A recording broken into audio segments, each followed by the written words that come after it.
y'all, Jim Pankey here, and I want to talk to you today about chord changes and anticipating chord changes and figuring out songs that you may never have played before, because they're going to come up and you're going to encounter them in the jam session, and I want you to be able just to have a few tips and ideas of how to do it. But before I tell you any of my secrets, be sure, if you have not subscribed to this channel, and a bunch of you have not, just hit that subscribe button. Helps the channel grow, encourages me to post more stuff. And if you like, what I'm doing, hit a like button, leave a comment. All right, now let's look at these tips. So let's look at this first tip, and I call this tip, look for the usual suspects. So we're going to try to do this whole lesson mostly in the key of G, but we can talk a little about natural numbers. Like key of G, we got a G chord, we got a C chord, which would be our 4, and we got a D7 or D chord, which would be our 5. So G is 1, 4, 5, and we can use that. But just for the this lesson, we will definitely be in G. So we're going to look for usual suspects. So if you're playing and suddenly what you're playing doesn't sound right, try one of the usual suspects. Try to go to a C chord. Try to go to the D chord. That's a handy tool, and because a lot of bluegrass songs use just G, C, and D, or 1, 4, and 5. Like, for instance, there's a well-beaten path on this old mountainside where I wandered when I was a lad. So it just walked through G, C, D. And a lot of tunes do that, and those are our usual suspects. So keep those in mind. This next tip is one that I learned from my dad, and he said, man, if you're in the key of G and you go to an A chord, your next chord is going to be, and then he told me what the chord was. And I call this tip, look for the signpost, because there are certain chords that come up as you're playing that give you a clue. They point you toward the next chord. And the answer to that is, if I'm in the key of G and the song goes to A, and maybe I just looked and I saw the guitar player or the bass player or somebody went to an A, then I can be set up and ready to go to a D chord or D7 chord immediately after that, provided that we are in the key of G. So the A would be our 2, and we're going to go to our 5 right after that. That's a standard little signpost type thing that we use, and that 2 to 5. Here's a good example of that. Oh, I wonder how the old folks are at home. I wonder if they miss me when I'm gone.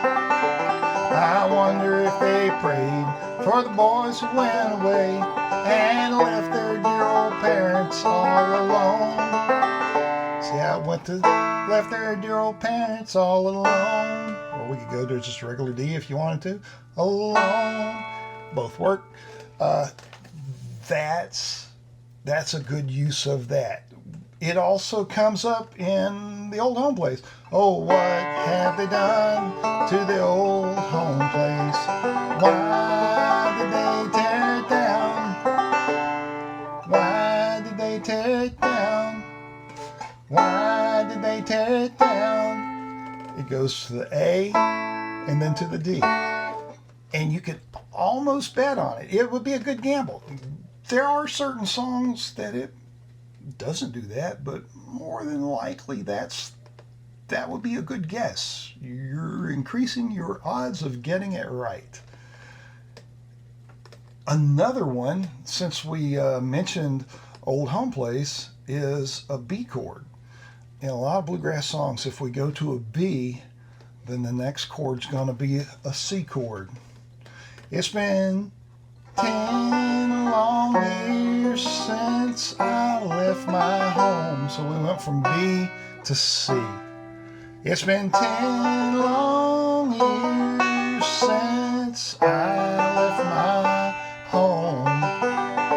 See how that works? Another tune would be Make Me a Pallet on Your Floor. Make it long, make it low, so my good gal will never know. So it goes from the B to the C. It's a signpost. We went to a B, good chance that thing might be going to a C afterwards. And then the last one I'll give you of signposts, just as an example, is if we're in the key of G and we go to a G7, you hear somebody go to a G7, chances are the next chord is going to be a C. So you'll hear that sometimes even in Amazing Grace. Amazing grace, how sweet the sound.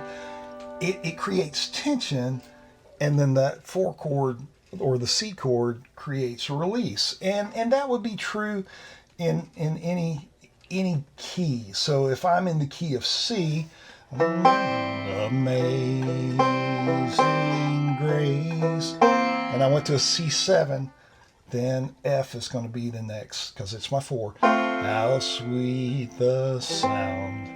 But I'm probably never going to sing it in that key, but it works regardless of what key.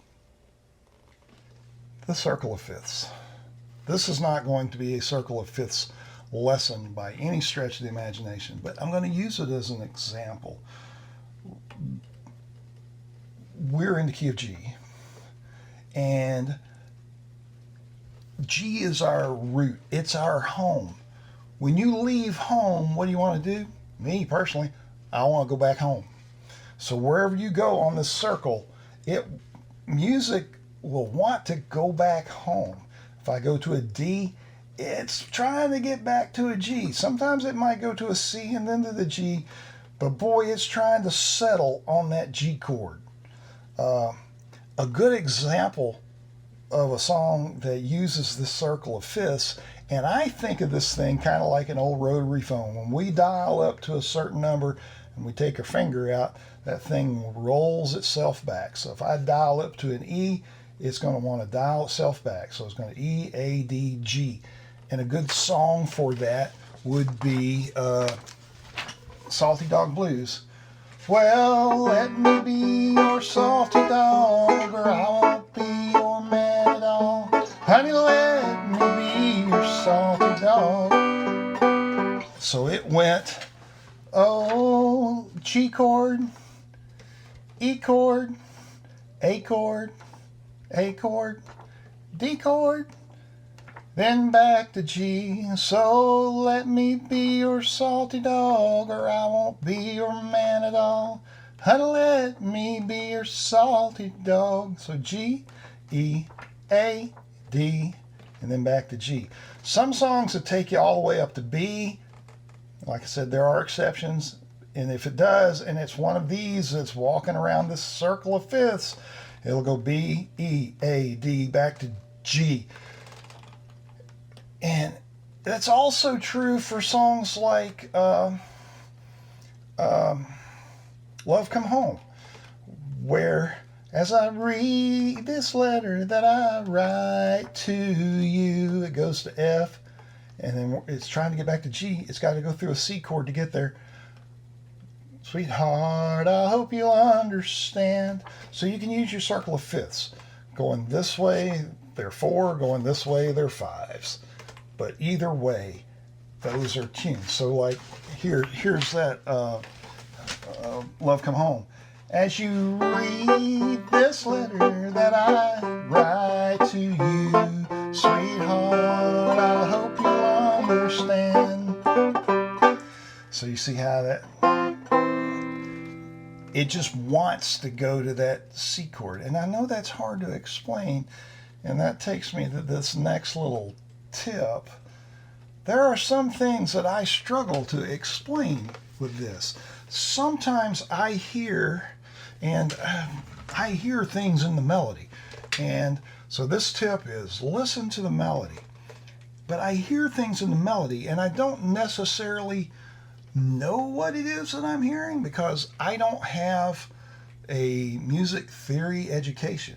Maybe you would like to study some music theory or work with somebody that's got a better understanding of music theory. And I do understand that a melody will have certain notes that it's riding on. The melody might linger on like our song goes, as you read this letter that I write to you,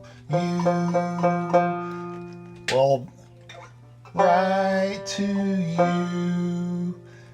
Well, that note, boy, that's pretty dominant sounding. So that's telling me there's a chord there, and then I can try to build a chord that'll work off of that note.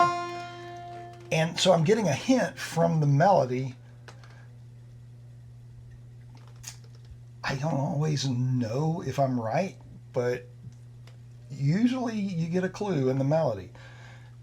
The way you get better at that is you go to a lot of jam sessions. You play a lot of tunes. You put your chord charts away. You stand in the jam session. You listen as best you can. And you try. And either it works or it doesn't. Which takes us to our final tip. Just guess. Just guess. You can guess. So like back to, okay, let's go back to that. Let's pretend we were guessing. We were trying to figure out that F chord in Love Come Home. As you read this letter that I write to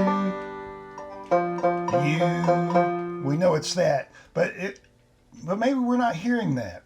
So we're just going to try different chords. Read this letter that I write to you. We'll try our usual suspects. So D didn't work. As you read this letter that I write to you. No, that's not right. You. Yeah, that's weird. So that's not right. Maybe it goes to G7. As I read this letter that I write to you. Boy, that's close, but it's not quite it. But maybe if I'm just doing this by myself, maybe that's close enough for me, and maybe I'm okay with that. And maybe I just don't have a clue as to what it is, so I'm just going to make wild guesses, which also works. So read this letter that I write to you. Oh, there it is. And I can slide around until I find it. It's okay to guess. It's okay to guess at a jam session. It's okay to guess at home. It's just okay to guess. And don't be afraid to guess, and don't be afraid to be wrong. It's okay to have a wrong answer. I promise you, it's totally okay to have a wrong answer. That's how you learn. So that's my big final tip. Just guess, because most of the time, that's what I'm doing. The difference between maybe me and where you are, if you're just now starting this, is I've guessed a lot, and I've made a lot of guesses. And maybe my guesses might be a little more educated guesses at this point, just based on experience. Now, as we end this thing, I hope these tips are helpful to you. But the tips aren't the rules. There are more exceptions than there are tips. There are songs that don't follow these tips at all. And sometimes you just have to ask somebody what chord that it went to. That's just the nature of it. And it's okay. It's okay to ask. It's okay to watch the guitar player. It's okay to watch the bass player or listen. Where'd that bass player go? Chances are, especially if the bass player knows the song, then they're going to be playing that root note, that one note. And that's so helpful. And utilize that. But it takes practice. Knowing these tips, and this is the bad news, knowing these tips is not going to make you suddenly able to play by ear. Not going to make you able to anticipate the correct chord change. It's just not. What's going to make that happen is for you to experience it. One of the analogies that I use a lot of times is this: like swimming. You could read all the books on swimming, but until you get in the water, you still don't know how to swim. It's the same with this. You can have all the theory, you can have all the tips, you can have all the knowledge, but until you get into the jam session or playing along with recordings, until you start doing those things, it's a lot of it's going to be a mystery to you. But dadgummit, that's okay. It's fine. Take your time. Pick one of these tips. Maybe like my very first tip, maybe that I got from my dad, is like, if you're in the key of G, it goes to A chord, your next chord's going to be a D. Maybe that's the only tip that you need right now. And learn to use that tip, and then come back and pick another one. But pick one and do that. Folks, I hope this was helpful to you. I know a lot of it seems ambiguous, and a lot of it is at this point, and that's okay. Just go to the jams and play with recordings, and let me encourage you to yes, start with some chord charts. Start with songs that have the chords written out, and then memorize those lyrics, put those away, and just try to play it without having a chord chart in front of you. The first song I ever played by ear without having a chart in front of me was Silent Night. Why Silent Night? Because I knew the words and I could sit and try to hunt the chords, and I just made it happen. And I promise you, you can too. Folks, thanks for watching. I appreciate y'all. We'll see you next time.